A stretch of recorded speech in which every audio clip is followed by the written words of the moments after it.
Okay, I'm gonna have to repeat myself. So we got, oh, that's a map. Where am I at? All right, here we go. So extra credit, the new dimensions, 5 points, same detail as to the one that was put on Teams, due the last day of classes by 11:59 p.m. All right, 5 points. And then we have the actual presentation that is due, and I uploaded a rubric, so I just want to go over the rubric with the undergrads because the graduates are used to seeing that rubric. But let me go to assignments and go to presentations, maybe. Where's it? Final Hallmark presentation. Nope. Is that it? Yeah. Okay. Oh, but do you guys see the rubric that's associated with it? Because I'm not seeing it. Wait, maybe if I hit submission and I pull up, let's pull up Emma's. Emma, you haven't done it yet. It's fine. All right, so see this rubric. Each one has a longer description with it. Well, that's not very long, but look it over. The one that is not going to be included, I think, is going to be organization and clarity. The reason being, okay, there's 6 here. I need it to be 5 so that you get 2 points for excellence for each hallmark. That'll give you 10 points per hallmark. Okay, so I'm going to leave out organization and clarity because I think people are just going to march through the hallmarks 1, 2, 3, 4, 5, 6, 7, 8, 10, and segue into the next hallmark will just be, and now on to hallmark 2. So I don't need to see your segue, your transitions, how it's organized, but I do very much care about the content. And again, that's hitting all the things that you needed, the overview of it, the picture of a pathway, some type of medicine that interacts with that pathway, or a different pathway, but you still got to explain how that medicine works on that different pathway. So those are the things like we're looking for. So this will get updated within the next couple hours, and you'll see that you can get a max of 2 points each area, 10 points for each hallmark, giving you 100. All right, so I'll update that. All right, are there any questions? All right, then your third thing that I have to announce is that we won't have class on Tuesday. One of the reasons being is that the hallmarks at the end of this kind of like drift off into nowhere because they weren't that far in 2011. These were emerging properties. So I could either have everyone mandatory do new dimensions, or I gently touch on it in my lecture next week and I just record it and give it to everyone. So that's what I'm going to do. I'm going to record the lecture for 8, 9, 10. Those would be super short, and then I'll add a little bit of the microtumor environment and a little bit of the new dimensions, and I'll send it out this weekend. Otherwise, I think people would be coming here for like an hour, and I don't want to make people come here for an hour for a Thursday class. It's really on Tuesday. It's just messed up. So this would be your last class. So now knowing that, does anyone have questions? Of course, you know how to reach me on Teams and all of that, so it's not like it's hard to ask questions. All right, if no questions, then let's get into the lecture, which is somewhere on my screen. Here we go. Can I write on my screen? Hold on, if it's not letting me write, I still gotta figure out. I don't want to send it to anyone, I just want to open it up as a PowerPoint.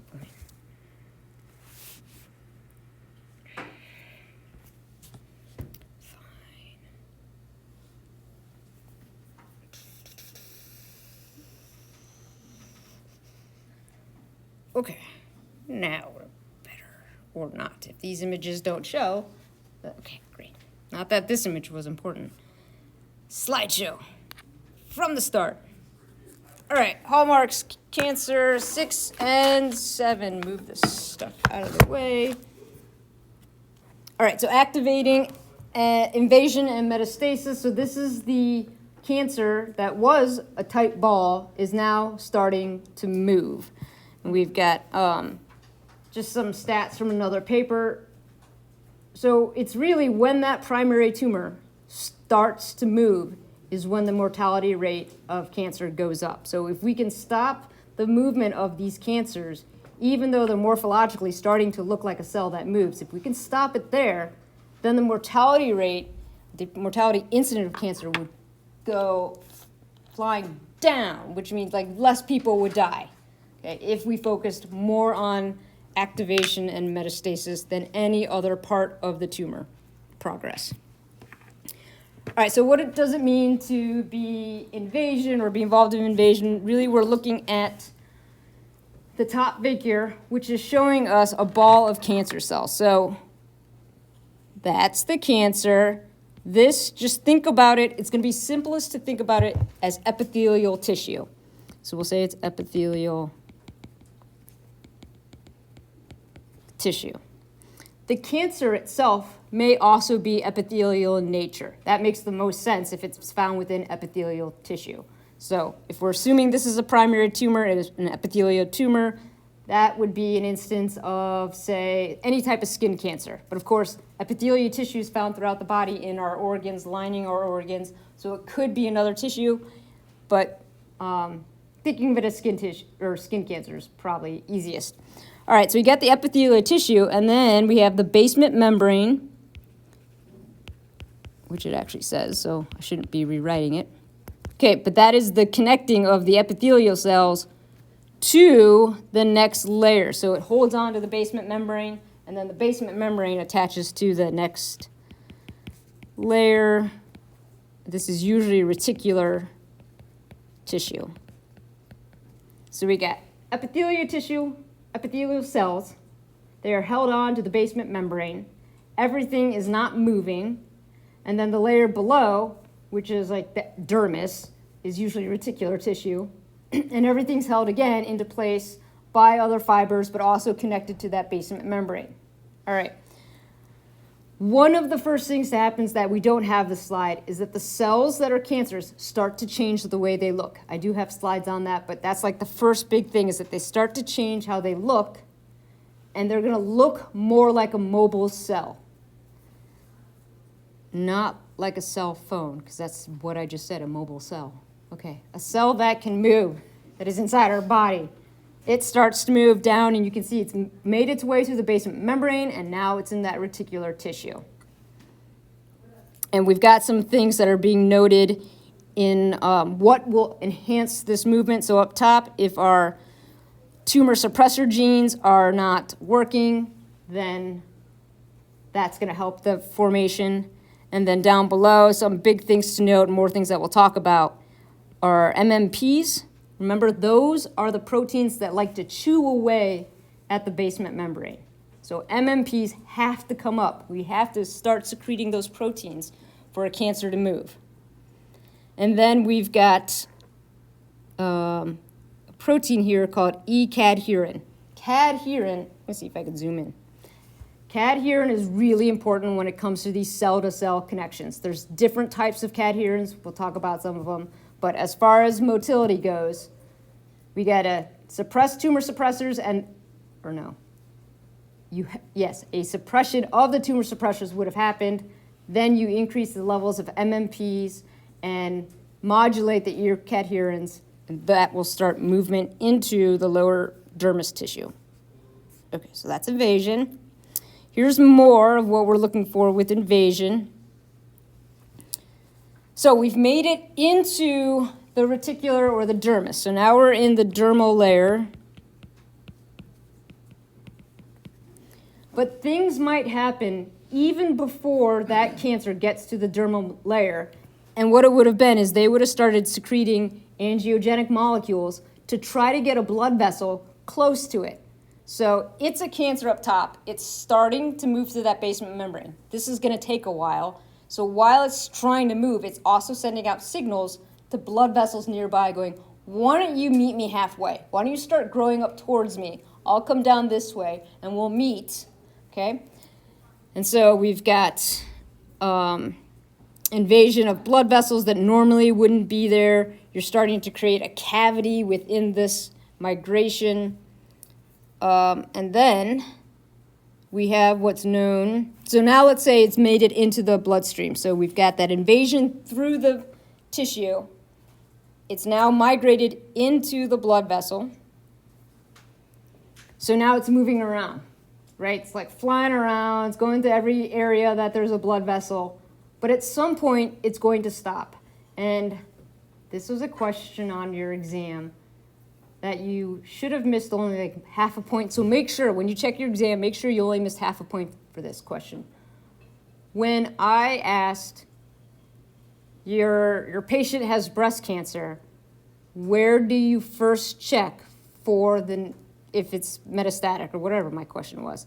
A lot of you put lymph nodes. That's not wrong, but I did specify breast cancer, so you had to say which lymph node it'd be, which is the axillary, right? All right, but some of you also said bone, brain, and somewhere else, and those are the secondary sites for breast cancer. So you should have gotten some points.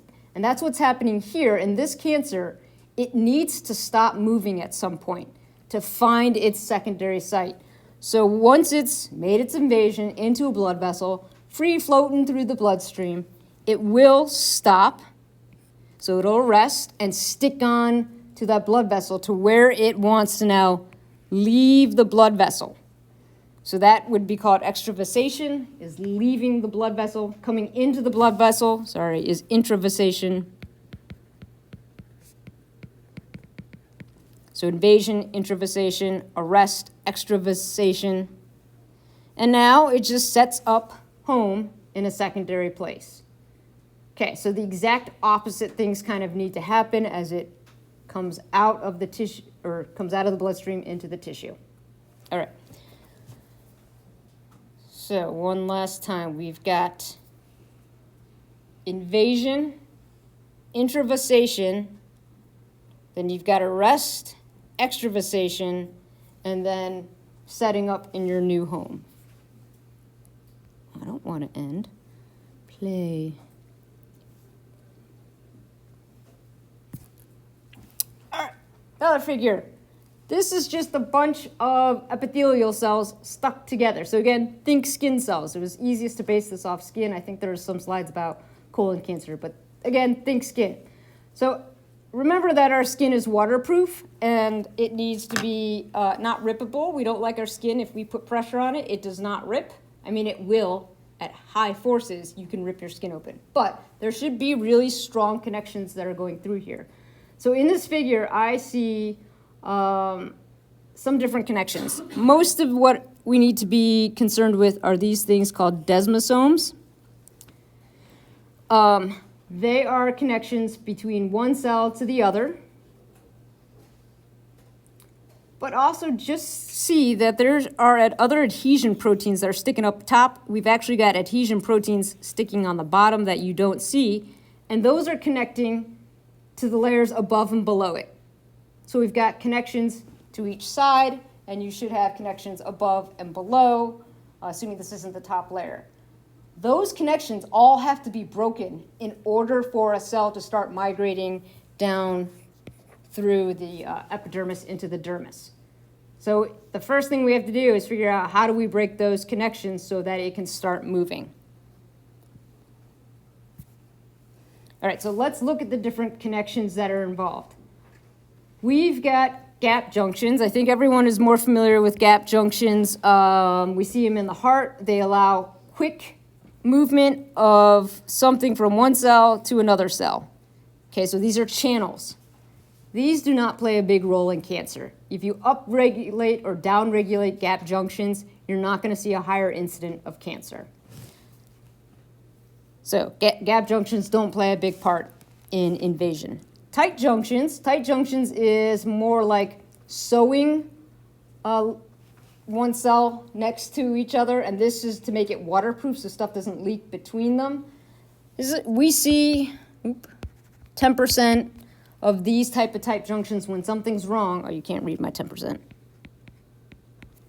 Then there's a higher incidence of cancer. So tight junctions, a little bit involved, but not too much, which I think is shocking considering it's such a tight junction. I mean, it is really holding together those cells tightly. But anyhow, the big ones are the adherins. The desmosomes are an example of that. So this one is more like, think of Velcro. You've got one side and the other side, and they latch together. and they can withstand a lot of force. So you see a lot of these in the heart because the heart is always beating. We don't want the heart to break apart after 90 years of beating, so it's got these really strong Velcro connections that can handle constant pressure. Okay, these are where you see mutations, and once mutations happen, then invasion can occur. So the adherens, again, desmosomes, probably the one you're most familiar with, keeping things together. And look right here, it says it there. The linker proteins, the Velcro that is keeping these cells together, are called cadherins. We've got a whole bunch of different cadherins. So, first one, E-cadherin. All right, so first I need to kind of orient where we're looking at. Before, we always had cells that were going that way, right? So that's how we were looking at our epithelial cells. This picture is not doing this. It is actually looking at cells that would be connected this way. So this is one cell, and this is two cells, and they're connected top, bottom. It's kind of what we're looking at.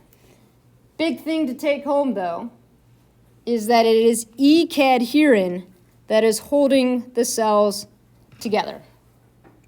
Okay, so E stands for epithelial, meaning that is the linker protein you find in epithelial tissue.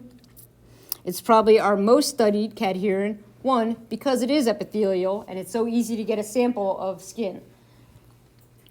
Some other properties, yes, it's considered a transmembrane protein, obviously because it's embedded in the membrane, but also goes above and below, and we can see other things involved. This thing, beta-catenin and alpha-catenin, also involved in invasion if you mutate them or upregulate other ones. So cadherins, catenins, both involved in invasion. So the big thing is they realized if you decrease E-cadherin, that increases metastasis of a cancer. So they took animal models that already had tumors, then they inserted a knockdown gene, meaning they were able to now knock out at E-cadherin, so that mouse could no longer make functional E-cadherin, and then that mouse's tumor started to move. So that was direct evidence that E-cadherin plays a role in invasion. Decrease E-cadherin increases metastasis. All right. Next things to show. Again, we're talking epithelial cells. We've got two epithelial cells that look great. They're connected together. They've got some E-cadherin holding the two together. And then you see this other cell that looks more like a blob. So remember, during cancer transformation, cells change the way they look.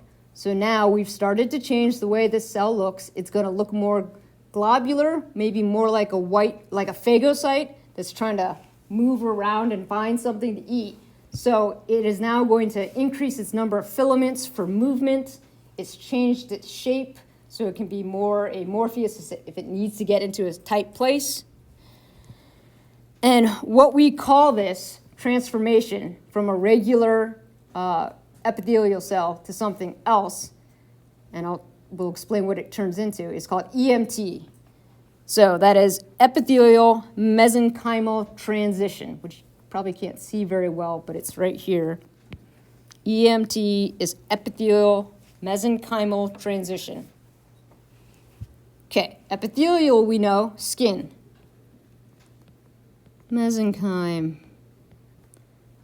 Okay, who remembers anything that comes from, you raised your hand before I asked the question. Go for it, Brooke. What's the answer? Finish your question. Nope. I want to hear your answer. Well, no, I was just thinking about how when we were reading, and like one of the learning objectives was about how like it's similar to something like embryonic. Right. Exactly. So, endoderm, mesoderm, ectoderm. Those are our three primary germ layers. What is happening here is this cell, which is differentiated to be an adult cell, is now starting to revert, starting to transform back into a mesoderm type situation, embryonic type situation, where it's turning into cells that would arise from the mesoderm. And cells that arise from the mesoderm can blood is one of them. It comes from bone. So we've got bone and blood, and those both make or have cells that move around a lot. So that needs to happen. You have to have this transition, that transformation from what looks like an epithelial cell to what looks more like a mesenchymal cell that has more movement. Just think it's turning into like a white blood cell, and that'll kind of help you. All right, so we have, and then when they take on these mesenchymal properties, they also become resistant to apoptosis. So that's nice for it. Not only is it figuring out how to move, it is also figuring out how to evade apoptosis, whether it be an apoptosis brought on by white blood cells or internally. It is figuring out how to not die. Great for the cancer cell, bad for us. Okay. So we had E-cadherin helping everything, but now when E-cadherin goes down, N-cadherin is going to increase. So we have E-cadherin. Hopefully you can see that. Not really. So E-cadherin goes down and N-cadherin goes up. N-cadherin is seen more during embryogenesis. It's called N because it helps with neuronal migration. So it's taking on a property. Remember, these are epithelial cells. They do not have neurons, but it's taking on a property that a stem cell way back, as an early stem cell would have had, the ability to turn into any other type of cell. So it's turning into this mesenchymal cell. It's upregulating E-cadherin. We got more of that happening, so that is going to break the junctions, and it is going to start to move to the blood vessel.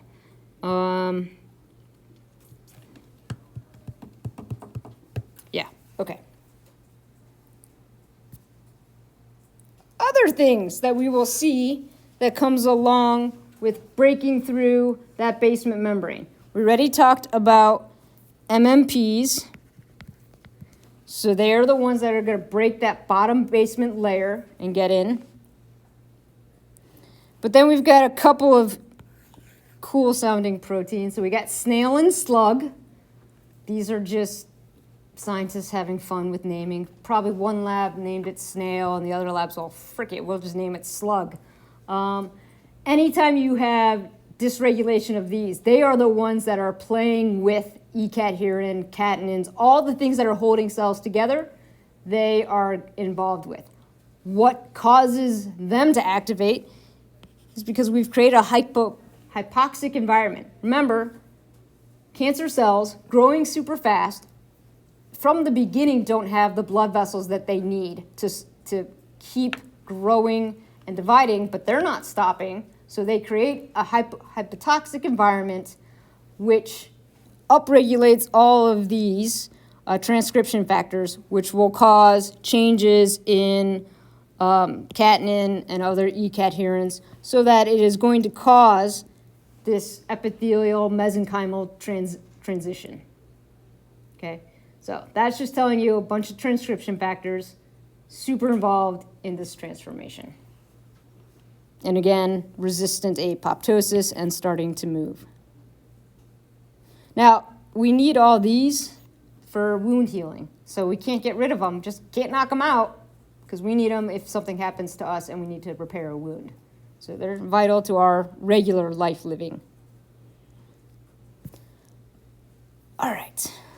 Another thing that is going to happen during this transition to help it move a little bit better is what can get released into the microtumor environment.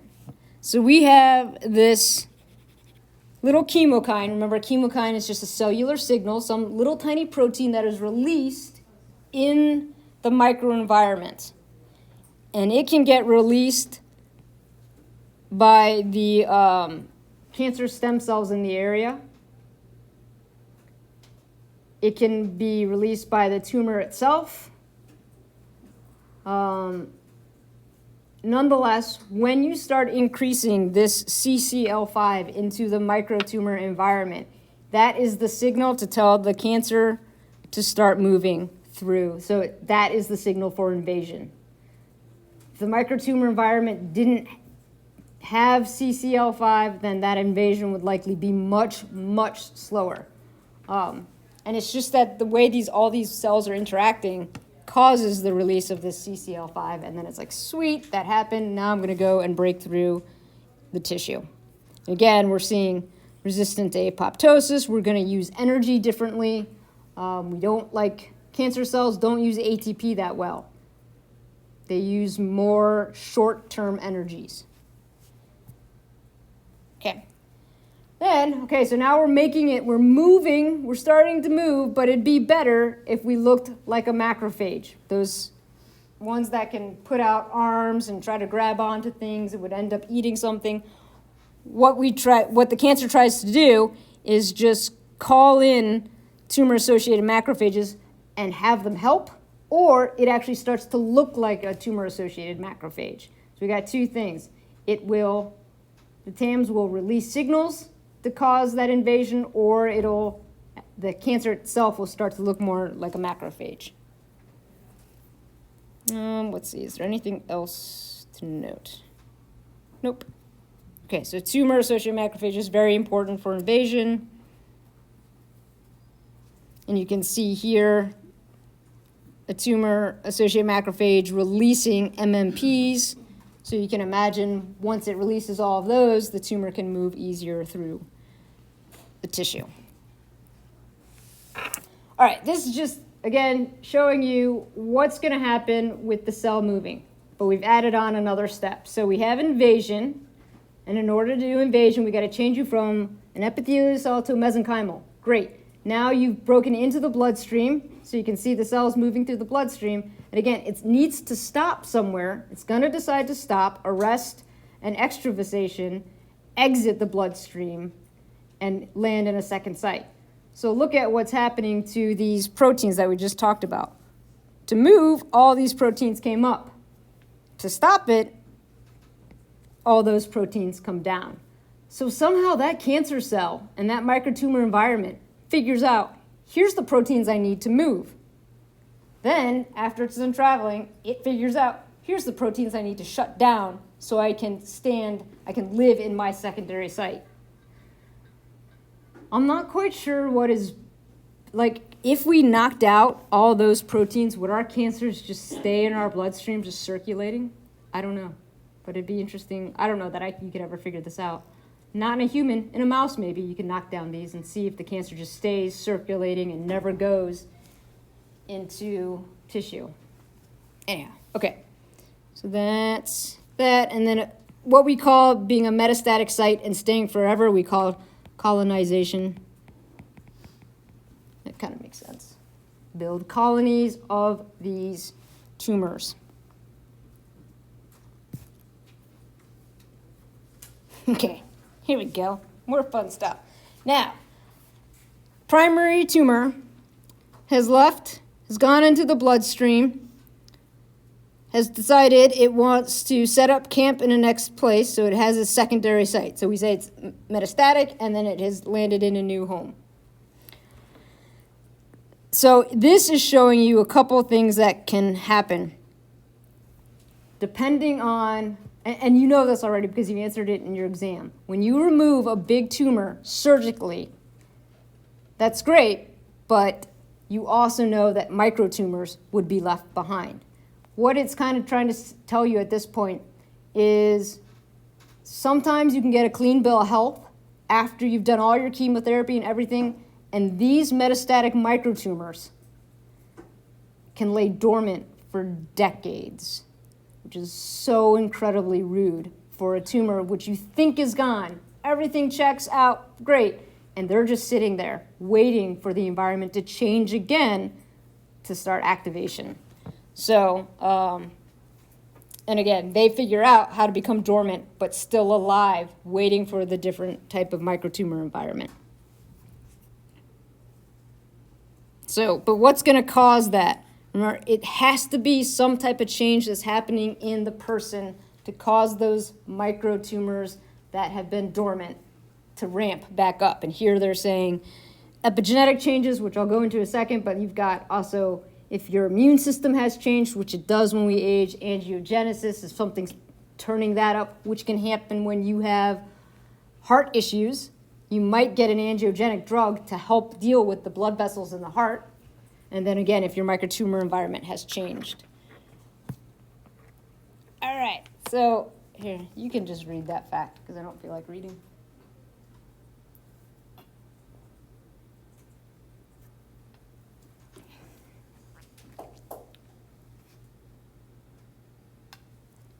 All right, so think about how long ago this was. 1889. There's this guy who obviously has access to a ton of dead people. And he has been able to look at these, a ton of dead people with breast cancer. Back in the 1890s, which to me is just amazing that, I guess I shouldn't count out the 1890s as being a period which we don't know things. We know a lot, but he's looking, he's got all these women with breast cancers that have died from it, and he's seeing where secondary sites are being set up, and they're all in the same places. So that's what they call that seed and soil hypothesis, that seeds will only grow in the right soil. That's a fact. We know that for planting. Same thing with cancers. Where we know to look next after you look at the right lymph node would be where they like to set up their secondary sites. And so that's great that this was figured out so long ago. This has held true. Okay, this picture was in the book or in the paper. I just again want to show off how much you now know. That we've gone through so much of this, but now we've added in this part, the E-cadherins, the beta-catenin, all of those things that are going to come into play for movement. But we've already talked about cell cycle, we've talked about apoptosis, we've talked about just how to get the cancer growing. So now you really have a much bigger, complete picture of how cancer happens at a molecular level. You're ready to become a cancer scientist. Okay, so that ends like the big or no, it doesn't end it, but we're going to now move into what 20 years ago was thought as these are the next big things in cancer. So we have what's known as emerging hallmarks. Why is there a big purple dot there? What? It doesn't want you to see the other ones? That's lame. Okay, anyhow. You have this in your paper. So at the time of writing the paper in 2011, data probably from 5 or 6 years ago is just starting to be read by everyone and starting to make it into higher level grad classes. At this point, we already know that yes, these happen to cells that are changing or going through cancer. So we have emerging hallmarks, which on this side is deregulating cellular energetics. These are cells, they have cancer cells that are taking on this new ability. Okay, the enabling characteristics lead towards these new abilities. Obviously, instability and mutations would lead towards a hallmark. Okay, so let's look at genomic instability and mutation. But let's look at this picture. This picture was figured out by AI when you write it in your PowerPoint. I wrote genomic instability and mutation, and it suggested this picture. That's a smart PowerPoint. So that might help you on your presentations.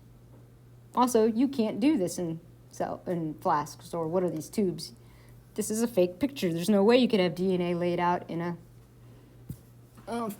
tube that way. All right, mutations. So we already know what mutations are, right? Everyone knows what they are. What we do know is that mutations have to acquire over time, and it's multi-step. It's not like you get one mutation and boom, you're a cancer cell, right? We know it's lots of steps. But even then, you've got multiple different groups of cells that think that they want to be cancer. So different sites, different sets of cells. Okay, so I'm going to try to grow one set here. And then I'll grow, got another set here. And then I'll have another set here. Okay, these are different sets of cells that receive mutations and are trying to expand on their own. And they will get more mutations. So the red cells, the blue cells, and the green cells are competing against each other to acquire the right mutations to live stronger. So we'll get some mutations, and now let's say 2 of the mutations work well for blue. And so blue figures out, oh, I've got these 2 mutations, therefore I can now start even growing stronger, and now I can start moving. So just like when we think antibodies, clonal expansion, what is the antibody you need at that time? Once you figure it out, you clonally expand those cells. With cancer cells, they need to figure out what are the mutations that I need to have in order to move. It will be spontaneous on getting that mutation, but once it gets it, then it'll start to grow bigger and expand and actually start to move. So that's great, but look at this. Okay, if you don't know what has everyone studied epigenetics? Not studied it, but I just make sure the grad students. Okay, so epigenetics would be your environment. I'm just going to draw this. Here's DNA, right? So I'm drawing all my bases. Can't remember G was a base. Okay. In epigenetics, you cannot see that. In epigenetics, what will happen is we're not going to change the nucleotides. That's a mutation. When you change the nucleotides, when you change a base, you're causing a mutation. In epigenetics, you're actually interacting with the whole strand, and you're usually putting a methyl group onto the strand, and that changes how well it expresses its gene. Put a methylation on the gene, and it won't work as well. Okay, so this means your environment doesn't necessarily need to cause a mutation. It just needs to inactivate a tumor suppressor, but keep the regular tumor suppressor gene still intact. That's sucky. And that is what, when we talk about all these secondary dormancies that appear, it's because of epigenetics. It's because of our environment, what we're doing in our body, what the environment is having on our body can cause these changes. Again, it's not a mutation. It is going to, for some period of time, change how the DNA looks, thereby affecting its expression. So if it lands, the methyl group lands on a tumor suppressor and causes it not to be functional, then you can have that secondary site start to move. Just in case you wanted more fear, that's the fact that epigenetics can regulate tumor suppressors is sucky for us. All right, so genomic instability. We got 2 big pictures, gatekeepers of the genome, and you know these already. These are your tumor suppressors, like P53. Does that say 3 or does that say 5? Anyways, P53 and other tumor suppressors.